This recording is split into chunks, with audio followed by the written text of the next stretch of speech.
쿵쾅거리는 음악 소리와 술 냄새가 뒤섞인 노래방 복도. 친구놈들에게 등을 떠밀려 방문을 여는 순간 제 세상의 모든 소음이 멎었습니다. 어. 제 눈앞에 서 있는 건 제 여자친구의 어머니였습니다. 숨막힐 듯 타이트한 흰색 원피스에 어지러운 미러볼 불빛을 받아 반짝이는 붉은 립스틱. 평소의 수수한 모습은 온데간데없고 뽀얀 어깨와 아찔한 쇄골 라인을 과감하게 드러낸 채 문 앞에 서 있었습니다. 처음엔 눈을 의심했습니다. 닮은 사람이겠지. 아니, 그럴 리가 없어. 내 여자친구의 엄마가 이런 곳에 저런 모습으로 있을 리가. 하지만 웃을 때마다 살짝 보이는 코 옆에 커다란 점. 그것은 잘못 본 것이 아니라는 잔인한 확신을 주었죠. 준옥이 아줌마. 제 입에서 나온 건지 머릿속에서 울린 건지 모를 목소리. 그녀 역시 저를 발견하고는 얼굴의 모든 근육이 그대로 굳어버렸습니다. 방금까지 남자를 향해 있던 교태로운 미소가 얼음처럼 깨져나갔죠. 야, 만식아. 뭐해? 먼저 초이스해. 함께 온 친구놈들 때문에 차마 아는 척을 할 수도 이 상황을 외면할 수도 없었습니다. 그저 서로를 향해 꽂힌 시선만이 이 기막힌 현실을 증명하고 있었죠. 그 순간 제 머리를 강타한 것은 당혹감이 아니었습니다. 옆에 있는 다른 여성들과는 비교조차 되지 않는 농익은 관능미와 숨막히는 아름다움이었습니다. 심장이 바닥까지 곤두박질 치는 것 같았어요. 결혼 전 미스코리아에 나가보라는 말을 들었다던 여자친구의 푸념이 그저 하는 소리가 아니었구나. 아니, 그 말로는 한참 부족했구나. 좁고 후끈한 노래방 안 서로를 향해 차마 뱉지 못할 말을 눈빛으로만 주고받던 그 짧은 순간. 그 시선이 단순한 놀람이 아니라 위험한 호기심으로 변질되고 있다는 것을 저는 깨닫고 있었습니다. 그날을 기점으로 제 평범했던 인생의 궤도는 완전히 뒤틀려 버렸습니다. 상상조차 해본 적 없는 금지된 방향으로 말입니다. 여자친구의 엄마와 노래방에서 마주친 그날 밤. 이후 제게 어떤 일이 벌어졌는지 지금부터 하나도 남김없이 들려드리겠습니다. 이야기를 시작하기 전에 화면 오른쪽 아래 구독과 좋아요 잊지 마세요. 안녕하세요. 올해 나이 35, 아직은 총각이라는 꼬리표가 어색하지 않은 평범한 직장인이에요. 2년 전까지만 해도 제 인생은 잿빛에 가까웠거든요. 매일 똑같이 굴러가는 쳇바퀴 같은 회사 생활에 주말이면 의미 없이 소파와 한 몸이 되어버리는 일장이었죠. 사랑이라는 단어는 이미 오래전에 말라비틀어진 화초 같았다고나 할까요? 그런 제 가슴에 불을 지핀 건 정말 한순간이었어요. 진규야, 방금 인사팀이랑 같이 지나간 신입. 누구냐? 비주얼이 장난 아니던데. 탕비실에서 커피를 내리던 동기 녀석, 진규의 어깨를 툭 치며 물었죠. 제 목소리가 저도 모르게 살짝 떨리고 있었거든요. 방금 복도에서 스쳐 지나간 그녀의 모습이 눈앞에서 아른거리더라고요. 170cm는 좋게 넘어 보이는 늘씬한 키에 커다란 눈망울, 꾸미지 않아도 청순함이 뚝뚝 묻어나는 얼굴이 마치 흑백 영화 속에 갑자기 등장한 컬러 필름의 여주인공 같았네요. 아, 지혜 말하는 거지? 딱 봐도 형 스타일이네. 진규 녀석이 짓궂게 웃으며 제 옆구리를 쿡 찌르더군요.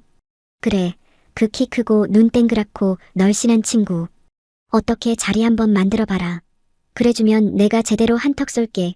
아니, 2번 쏠게. 근데 형, 지혜 이제 막 23살이에요. 형이랑 10살 차인데 괜찮겠어? 진규의 걱정 어린 말에 잠시 이성이 돌아왔어요. 10살 차이.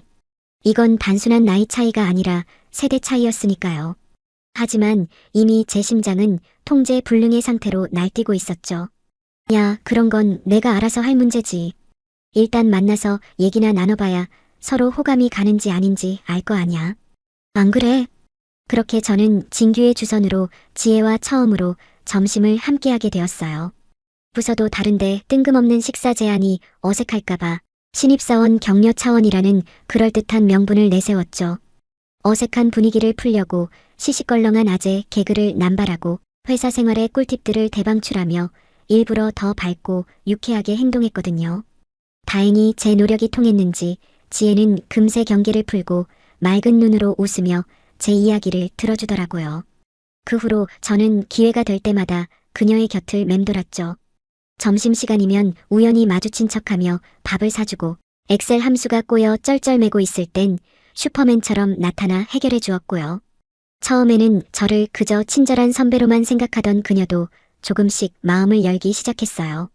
선배님, 이것 좀 하며 먼저 말을 걸어오는 횟수가 늘었고 어느새 우리는 퇴근 후에도 개인적인 메시지를 주고받는 사이가 되었네요. 누구 먼저랄 것도 없이 서로의 마음속에 스며들고 있다는 걸 자연스럽게 알게 되었죠. 한강이 보이는 레스토랑에서 와인을 마시던 날, 우리는 연인이 되었어요. 조금은 취기가 오른 지혜가 수줍게 털어놓은 이야기는 제 마음을 더 깊이 파고들더라고요.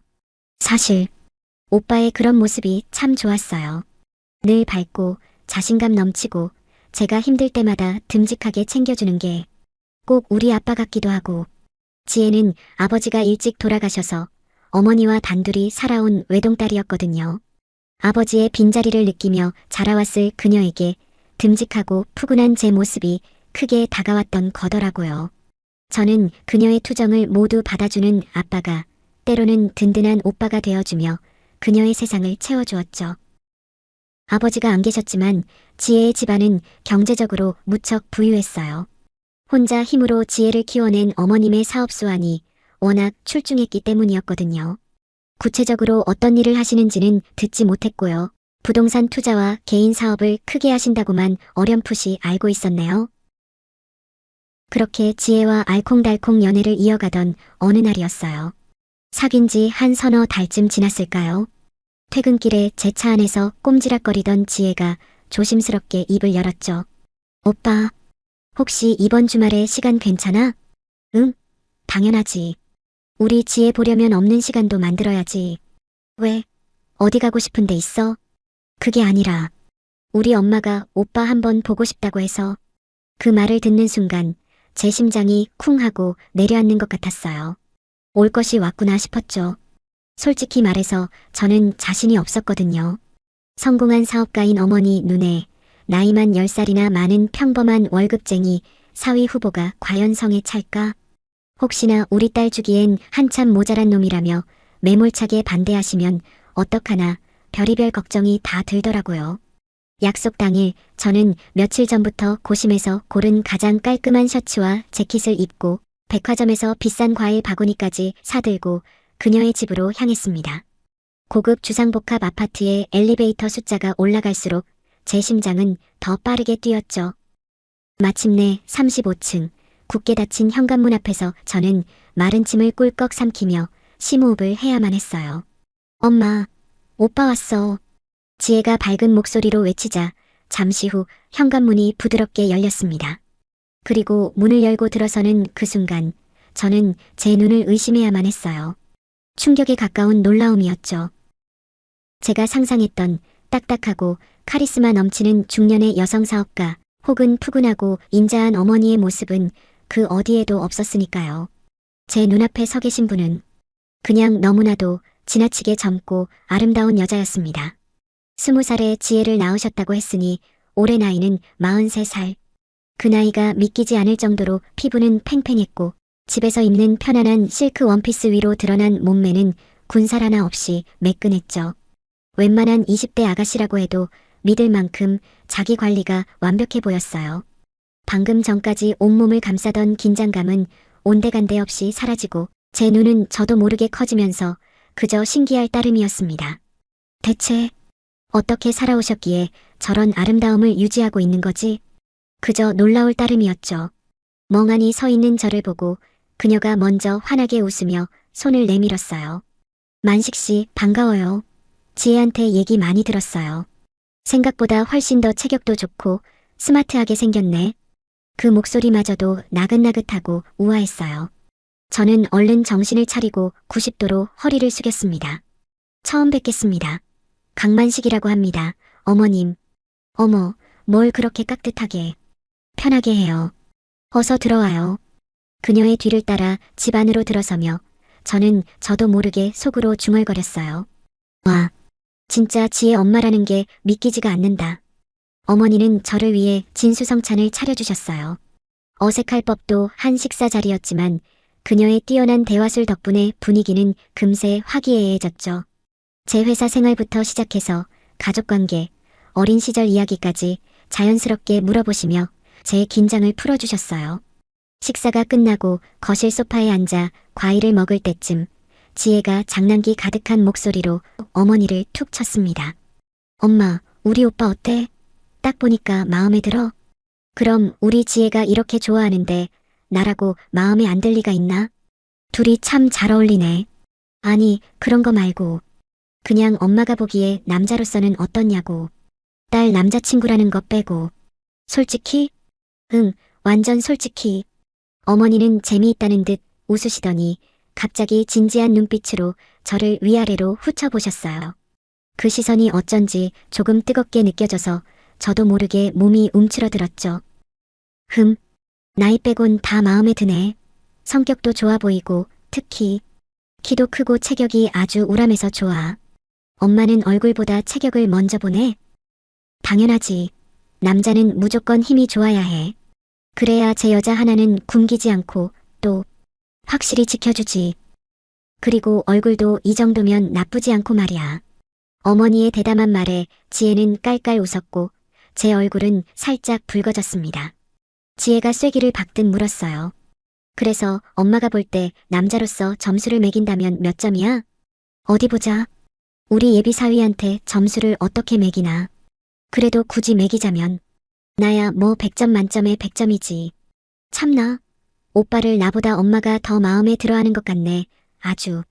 그날 이후 모든 것이 거짓말처럼 순조롭게 풀렸어요. 저를 무척이나 마음에 들어하시는 어머님 덕분에 저는 지혜의 집에 방문하는 날이 부쩍 많아졌죠. 만식 씨, 남자 혼자 살면 저녁도 맨날 대충 때울 거 아냐? 그냥 퇴근하고 우리 집으로 와. 같이 밥 먹자.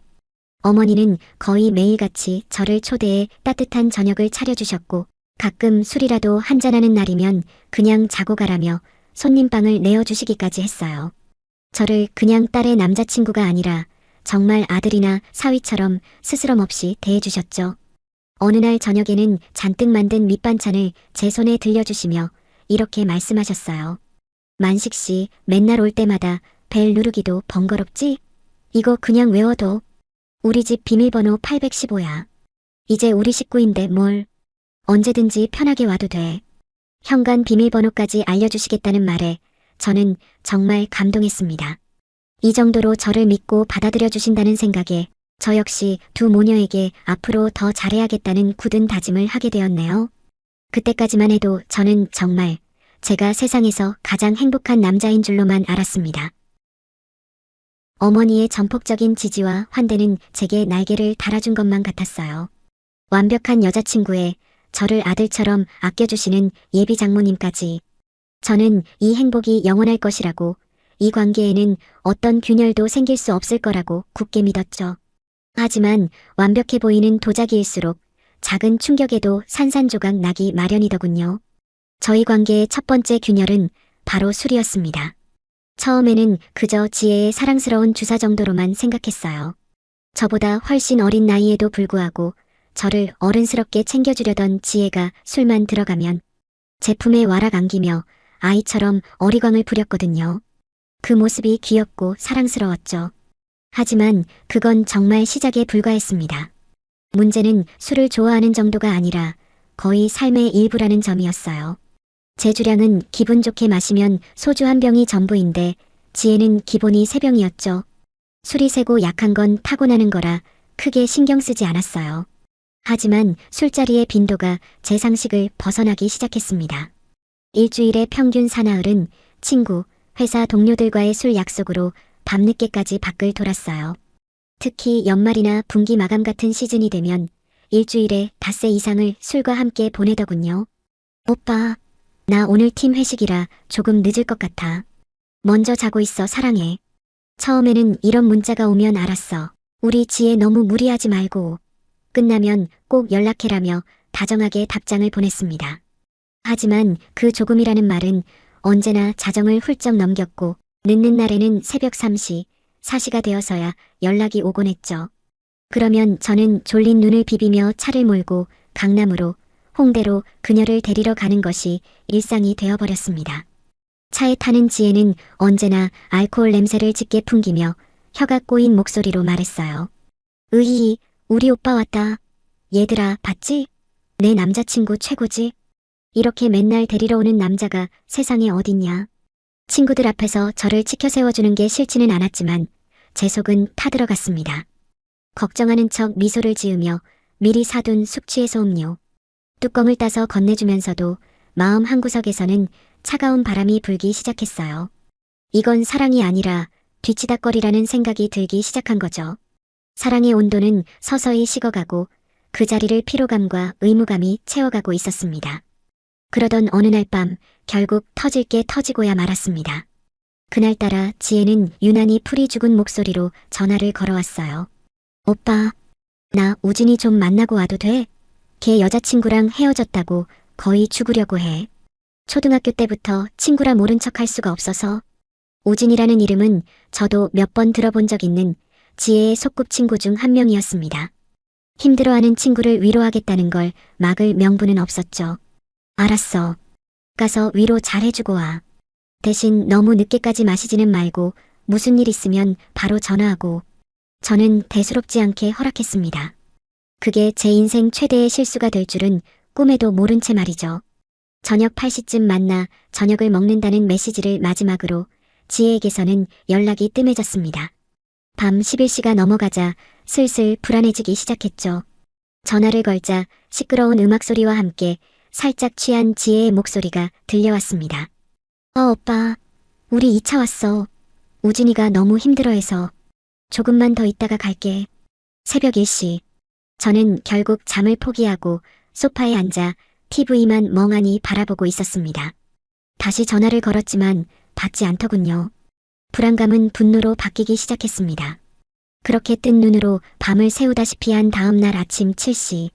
지혜에게서 문자 한 통이 와 있었습니다. 오빠 미안해. 어제 너무 취해서 바로 잠들었어. 지금 집에 들어가는 길이야. 이따 전화할게. 심장이 철렁 내려앉았습니다. 저는 곧바로 전화를 걸었죠. 몇 번의 신호음 끝에 잠이 덜 깬 지혜의 목소리가 들려왔습니다. 여보세요.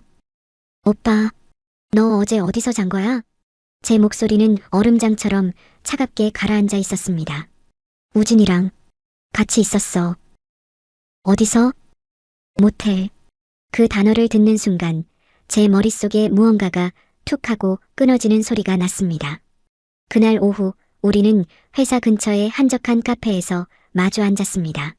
지혜는 퉁퉁 부은 눈으로 연신 눈물을 훔치며 변명을 늘어놓았죠. 오빠, 진짜 아무 일도 없었어. 걔가 너무 취해서 길에서 잘판이라. 어쩔 수 없이 방만 잡아서 재우고 나는 옆에 있는 소파에서 웅크리고 잔 게 다야. 걔한테 아무 감정 없는 거 오빠도 알잖아. 저는 아무 말 없이 그녀를 바라보았습니다. 그녀의 말을 믿고 싶었지만 제 이성은 단호하게 불가능이라고 외치고 있었어요. 설령 100번 양보해서 정말 아무 일이 없었다고 칩시다. 하지만 23살의 젊은 남녀가 술에 만취한 상태로 단둘이 모텔방에서 하룻밤을 보냈다. 이 상황 자체가 제게는 용납이 되지 않는 배신이었습니다. 지혜야, 왜 나한테 전화를 안 했어? 너무 늦어서. 오빠 깨우기 미안해서. 나를 깨우는 게 미안해서 다른 남자랑 밤을 보냈다고? 그게 말이 된다고 생각해? 제 차가운 질문에 지혜는 아무 대답도 하지 못하고 고개를 떨궜습니다. 그 순간 우리 사이에 쌓여있던 신뢰라는 성이 와르르 무너져 내리는 것을 느꼈어요. 그 사건 이후 우리는 끝없이 싸우고 헤어지기를 반복했습니다. 지혜는 제 마음을 돌리기 위해 술도 줄이고 남사친들과의 연락도 끊겠다고 약속했지만 한번 금이 간 유리는 절대 원래대로 돌아오지 않더군요. 그녀의 모든 행동이 의심스러웠고 전화벨이 조금만 늦게 울려도 제 심장은 불안감에 휩싸였습니다. 결국 지친 건 우리 둘 다였죠. 그렇게 한 달간의 지옥 같은 시간을 보낸 끝에 우리는 서로에게 이별을 고했습니다. 제 인생에서 가장 뜨거웠던 사랑은 가장 차가운 상처만을 남긴 채 그렇게 끝나버린 거죠. 어린 나이도 아닌데 30 중반에 겪는 이별이란 게 참 지독하게 아프더군요. 심장에 커다란 구멍이 뚫린 것처럼 허전했고 세상 모든 것이 흑백으로 보이는 것 같았어요. 지혜와의 추억이 깃든 모든 것들이 날카로운 파편이 되어 제 일상을 찔러댔죠. 그런 저를 보다 못한 친구 녀석들이 억지로 저를 밖으로 끌어냈거든요. 야, 강만식. 언제까지 그렇게 시체처럼 누워있을래? 남자답게 술이나 한잔하고 잊어버려. 친구들의 성화에 못 이겨나간 술자리였어요. 위로한답시고 퍼붓는 술잔에 정신은 점점 흐릿해졌고 골마있던 상처가 터져 나오듯 억눌렀던 감정이 주체할 수 없이 흘러나왔죠. 그렇게 몇 병의 소주가 더 비워졌을 때였을까요? 취기가 잔뜩 오른 친구 하나가 음흉한 미소를 지으며 말하더라고요. 야, 너희들 과부촌이라고 들어봤냐? 과부촌? 그게 뭔데? 무슨 민속촌 같은 거냐? 에이, 이 무식한 놈아. 주로 40대 미씨들이랑 노는 데인데 아주 죽여주는 곳이 있대. 어떻게 죽여주는데? 그냥 급이 다르대. 눈치 볼 필요도 없고 웬만한 건 다 받아준다고 하더라고. 오늘 우리 만식이 제대로 위로해주자. 솔직히 내키지 않았지만 이별의 고통을 잊을 수만 있다면 뭐라도 하고 싶은 심정이었거든요. 그렇게 저는 친구들의 손에 이끌려 생전 처음 들어보는 과부촌이라는 곳으로 향하게 된 거였어요. 택시에서 내려 마주한 곳은 낡은 상가 건물 지하에 위치한 낙원이라는 촌스러운 간판을 단술집이었네요. 묵직한 철문을 열고 안으로 들어서는 순간 담배 연기와 값싼 향수가 뒤섞인 후덥지근한 공기가 확 덮쳐왔어요. 그리고 그 희미하고 퇴폐적인 조명 아래 손님을 맞이하기 위해 일렬로 서 있는 여인들 중 한 명과 눈이 마주쳤죠. 순간 제 심장이 멎고 온몸에 피가 얼어붙는 것 같았어요. 지혜의 어머니였거든요. 제가 알던 우아하고 기품 있던 모습은 온데간데 없었죠.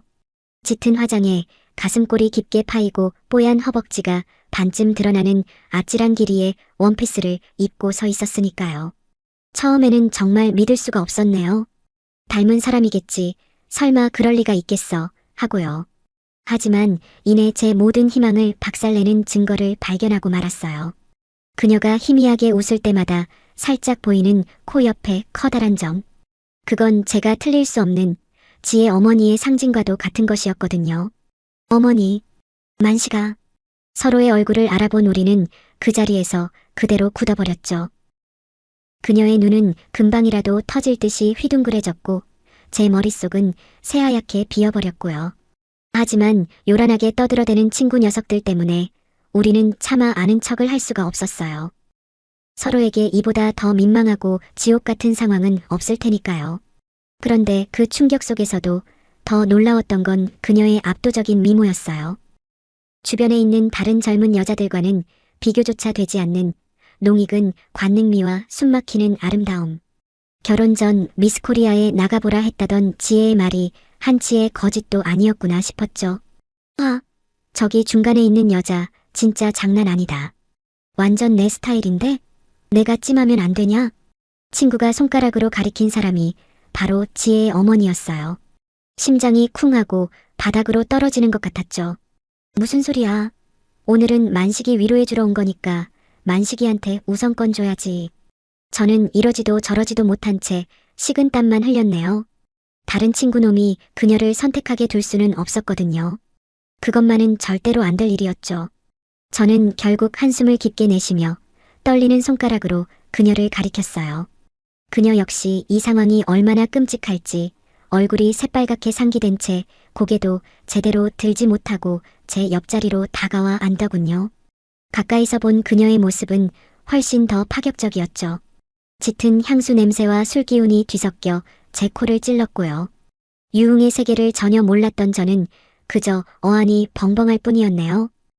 주변에서는 친구들과 다른 여자들이 시끄럽게 웃고 떠드는 소리가 가득했지만 우리 사이에는 숨막히는 침묵만이 흘렀어요.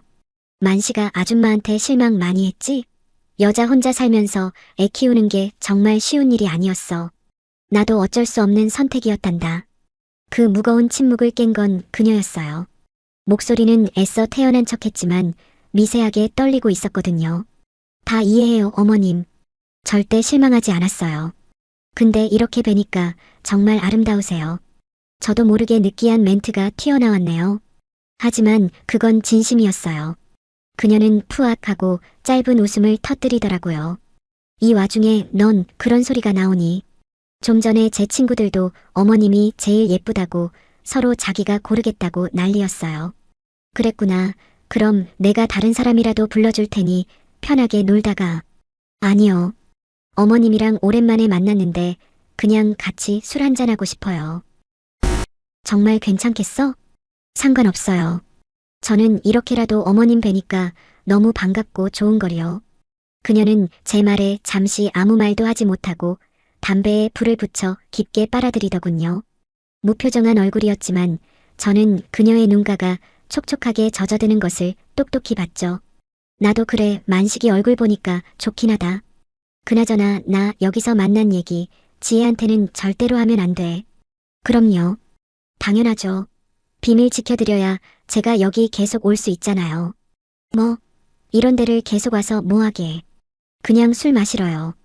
어머님 보고 싶기도 하고. 제 뻔뻔한 대답에 그녀는 어이가 없다는 듯 저를 쳐다보더니 이내 체념한 듯 웃었어요. 그리고 그 순간 그녀의 눈빛이 변했죠. 지혜의 어머니가 아닌 도우미 모습으로 돌아온 거였어요. 자, 한 잔 받아.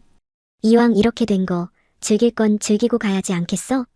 그날 그녀의 서비스는 최고였어요. 마치 아무 일도 없었다는 듯 제 잔이 비기가 무섭게 술을 채워주고 제 친구들의 시시껄렁한 농담에도 능숙하게 웃으며 받아주었죠. 하지만 저는 알 수 있었어요. 웃고 있는 그녀의 눈이 얼마나 슬퍼 보이는지를요. 그 후로 제 삶에는 기묘한 일과가 추가됐어요. 일주일에 최소 한 번씩 저는 그곳 낙원을 찾아갔거든요. 외롭고 지루한 일상 속에서 그녀와의 비밀스러운 만남은 제게 위험한 즐거움이 되었죠. 저는 점점 더 그녀에게 묘하게 끌리는 제 자신을 발견했고요. 그게 연민인지 호기심인지 아니면 다른 감정인지 저도 잘 모르겠지만 분명한 건 저는 그녀라는 블랙홀에 점점 더 깊숙이 빨려 들어가고 있었다는 거죠. 너 정말 이상한 애야. 왜 자꾸 나한테 오는 거야? 여기 아가씨들 널렸는데. 돈 아깝지도 않아? 그냥 좋아서요. 저는 늘 솔직하게 대답했죠. 그건 진심이었으니까요. 그녀는 제 말에 콧방귀를 뀌며 풋, 순진한 녀석이 뭘 안다고. 핀잔을 줬지만 그 말을 하는 그녀의 얼굴은 왠지 모르게 더 붉어져 있는 것 같았어요. 어느 날 밤 소주를 몇 병째 비워 혀가 꼬부라진 그녀가 뜬금없이 물었어요. 만식아, 너는 나한테 왜 이렇게 잘해주는 거니? 풀린 눈빛이었지만 그 안에는 그녀의 진심이 담겨 있었죠. 저는 잠시 그녀를 바라보다가 피식 웃으며 대답했어요. 글쎄요, 아줌마가 좋아서요. 제 대답에 그녀는 갑자기 아이처럼 울음을 터뜨렸습니다. 고맙다, 정말 정말 고마워, 만식아. 테이블 위로 엎드려 흐느끼는 그녀의 어깨는 너무나도 가냘퍼 보였어요. 그 모습이 왠지 모르게 가슴이 아프면서도 이상하게 귀엽다는 생각이 들었죠. 그렇게 우리는 손님과 마담이라는 아슬아슬한 경계선 위에서 누구에게도 말할 수 없는 비밀을 공유하며 점점 더 위험하고 깊은 관계로 빠져들고 있었네요. 낙원이라는 지옥 같은 곳에서 피어난 우리의 관계는 아이러니하게도 제게 진정한 낙원이 되어주었습니다. 순옥 아줌마, 아니 순옥 씨는 제가 이제껏 만나온 그 어떤 여자와도 달랐어요. 특히 지혜와는 정반대의 사람이었죠. 그녀는 언제나 자신보다 저를 먼저 생각하고 배려해 주었습니다. 제가 고된 야근으로 지쳐서 그녀를 찾아간 날이면 술을 권하기보다 따뜻한 꿀물부터 타주며 제 어깨를 주물러주는 사람이었어요. 지혜와 제가 아래로 10살 차이였다면 순옥 씨는 위로 10살 차이. 숫자만 놓고 보면 같은 간극이었지만 그 무게감과 의미는 전혀 달랐습니다. 그녀에게서는 제가 감히 채워줄 수 없는 연륜과 포용력이 느껴졌거든요. 하지만 이 완벽해 보이는 관계에는 치명적인 꼬리표가 붙어 있었죠. 바로 그녀가 내 전 여자친구의 엄마라는 사실이었습니다. 그 사실은 지워지지 않는 주홍 글씨처럼 늘 우리의 발목을 잡았어요. 아무리 서로에게 깊이 빠져들어도 문득문득 떠오르는 지혜의 얼굴 앞에서 우리는 죄인이 될 수밖에 없었으니까요.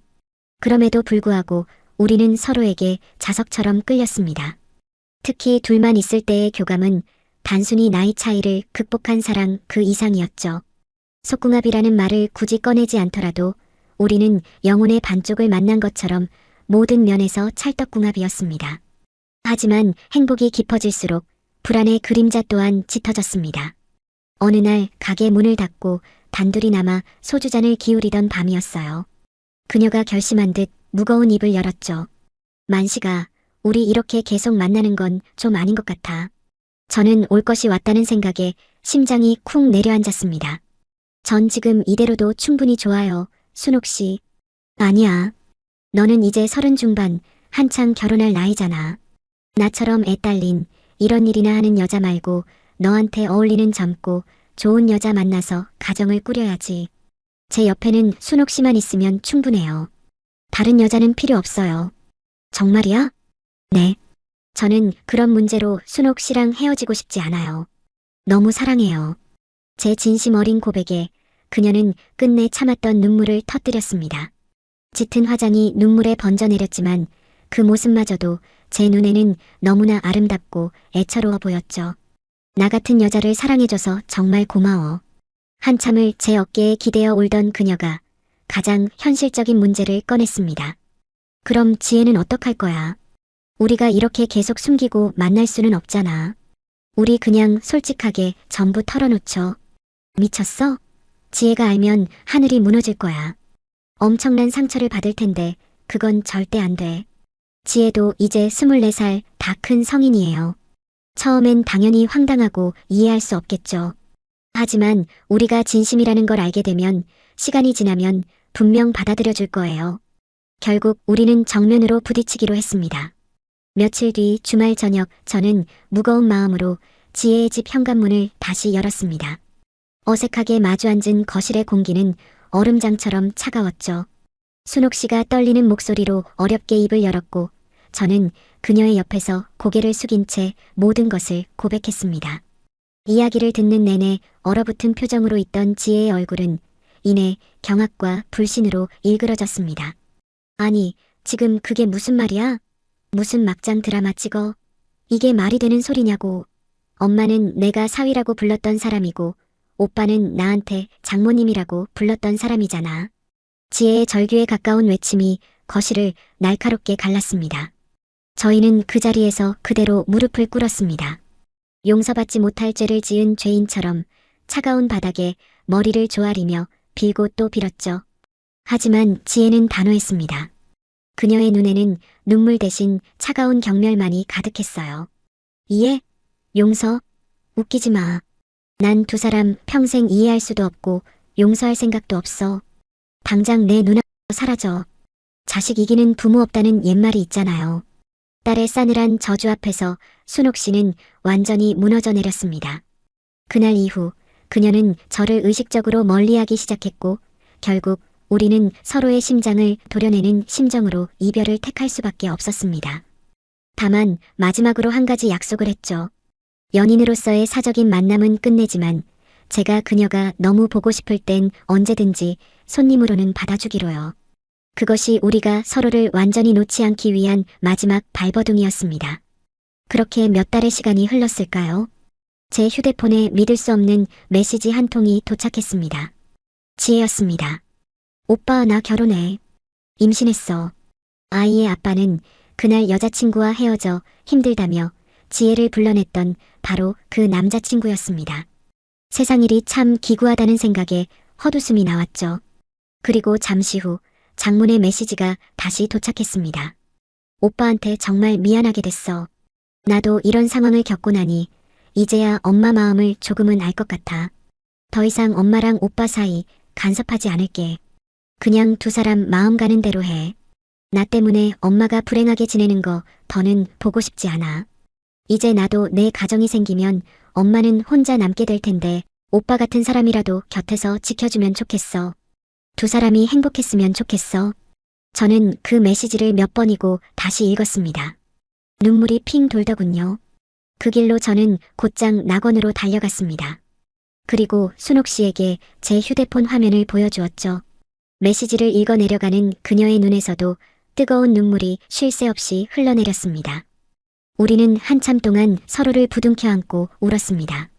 길고 길었던 터널의 끝에서 마침내 한 줄기 빛을 발견한 기분이었죠. 지금 저는 순옥 씨와 함께 살고 있습니다. 우리는 서로를 세상 누구보다 아끼는 연인이자 남은 인생을 함께할 동반자로 받아들이기로 했고요.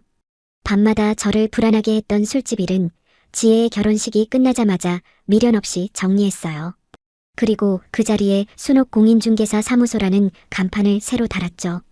그녀는 그 힘든 생활을 하면서도 틈틈이 공부해 공인중개사 자격증을 미리 따두었더군요. 마치 언젠가 올 이런 날을 예감하고 준비라도 해놓았다는 듯이 말이에요. 결혼식을 올리지는 않았지만 얼마 전에는 제 부모님께 어렵게 모든 사정을 말씀드리고 인사를 드렸습니다. 그리고 구청에 가서 혼인신고도 마쳤어요. 주변의 시선이 곱지만은 않다는 것 잘 압니다. 저희의 기막힌 속사정을 모르는 사람들은 뒤에서 손가락질하겠죠. 하지만 상관없습니다. 완벽한 부부라고는 말 못하겠지만 지금 우리는 그 누구보다도 서로를 아끼고 사랑하며 세상에서 가장 행복하다고 자신할 수 있으니까요. 시간은 참 묘한 힘을 가지고 있는 것 같더라고요. 한때는 세상을 무너뜨릴 것만 같았던 거대한 폭풍도 흐르는 시간 앞에서는 결국 잔잔한 파도가 되어 추억의 해변으로 밀려나는 법이었으니까요. 순옥 씨와 제가 하나의 가정을 이룬 지도 어느덧 2년이라는 시간이 흘렀네요. 오늘처럼 햇살이 유난히 따스한 오후면 저는 소파에 앉아 조용히 거실 풍경을 바라보곤 했어요. 제 시선이 머무는 곳에는 하얀 베네 저고리를 입은 작은 생명체를 품에 안고 부드럽게 흔들의자에 앉아있는 순옥 씨가 있었거든요. 아기는 세상 모르고 잠들어 있고 순옥 씨는 그런 아기를 세상 가장 소중한 보물인 양 사랑스러운 눈빛으로 내려다보며 나지막이 자장가를 흥얼거리고 있었죠. 아가, 우리 아가 할미 품에서 코 자자. 저 작은 아기는 바로 지혜가 낳은 아들, 제게는 손자가 되는 아이였어요. 가끔 이 풍경을 보고 있으면 모든 것이 꿈처럼 느껴졌네요. 불과 몇 년 전 퇴폐적인 조명 아래 짙은 화장을 하고 위스키 잔을 채워주던 낙원의 마담이 지금은 화장기 없는 민낯으로 아기 기저귀를 갈아주고 분유 냄새를 풍기는 할머니가 되어 있었으니까요. 그녀의 얼굴에는 과거의 그늘 대신 평온하고 따스한 행복만이 가득했고요. 딩동 마이너스. 현관 벨소리에 순옥 씨가 조심스럽게 자리에서 일어나더군요. 어머, 지혜 왔나 보네. 여보, 문 좀 열어줘요. 문을 열자 퇴근길에 서둘러 온 듯한 지혜가 서 있었어요. 저를 보며 어색하지만 따뜻한 미소를 짓더라고요. 오빠 고생이 많네. 우리 엄마 힘들게 하진 않았지? 엄마가 아니라 내 아들이 힘들게 하지. 어서 와. 이제 우리는 서로를 이렇게 대했죠. 한때는 연인이었고 한때는 원수 같았던 우리는 이제 세상에서 가장 기묘하고도 끈끈한 가족이 되었거든요. 지혜는 거실로 들어와 잠든 아들의 얼굴을 한참 들여다보더니 순옥 씨에게 꾸벅 고개를 숙였어요. 엄마, 오늘도 고마워. 엄마 없었으면 나 정말 어쩔 뻔했어. 뭘? 내 손주 내가 보는 건데. 너야말로 회사 다니면서 애 키우느라 고생이 많다. 모녀의 대화를 듣고 있으면 가슴 한쪽이 뭉클해지더라고요. 순옥 씨가 정성껏 싸둔 밑반찬과 아기용품을 챙겨들고 지혜가 떠날 채비를 했죠. 현관 앞에서 지혜가 저를 잠시 붙잡았어요. 오빠. 응? 고마워. 우리 엄마 저렇게 행복하게 웃는 거 정말 오랜만에 봐. 아니, 태어나서 처음 보는 것 같아. 엄마 옆에 있어줘서 정말 고마워. 수줍게 건네는 그 말 한마디에 과거의 모든 상처와 오해가 눈 녹듯 사라지는 기분이었네요. 저 역시 지혜의 어깨를 가볍게 두드려 주었죠. 너도 엄마한테 좋은 딸이 되어줘서 고맙다. 지혜가 떠나고 집에는 다시 우리 둘만의 고요한 평화가 찾아왔어요. 저는 어느새 잠에서 깨 칭얼거리는 아기 사진을 들여다보고 있는 순옥 씨의 등 뒤로 다가가 그녀를 따뜻하게 끌어안았죠. 제품에 기댄 그녀가 나지막이 속삭이더라고요. 여보, 나 요즘 너무 행복해서 가끔 겁이 나. 뭐가 겁나요? 예전에 너무 힘들게 살아서 지금 받는 이 행복이 다 날아가 버릴까봐. 저는 그녀의 어깨를 감싼 팔에 힘을 주며 그녀의 귓가에 대고 말했어요. 걱정 말아요. 이제 그런 일 절대 없어. 내가 당신 곁에서 우리 가족 평생 지킬 거니까. 때때로 생각했죠. 제 인생의 역할은 참으로 기묘하게 변해왔다고요. 누군가의 남자친구에서 예비사위로, 그리고 원수에서 남편이자 한 아이의 할아버지가 되었으니까요. 저희의 사랑 이야기는 동화처럼 아름답게 쓰이지는 않았어요. 하지만 찢기고 얼룩진 페이지들을 서로의 눈물과 사랑으로 기워내며 마침내 세상 단 하나뿐인 우리만의 책을 완성했거든요. 오늘도 저는 제 곁에서 가장 아름답게 빛나고 있는 아내, 순옥 씨의 손을 잡았어요. 완벽하지는 않지만 그래서 더 소중한 우리의 낙원은 바로 지금 이곳에 있었네요.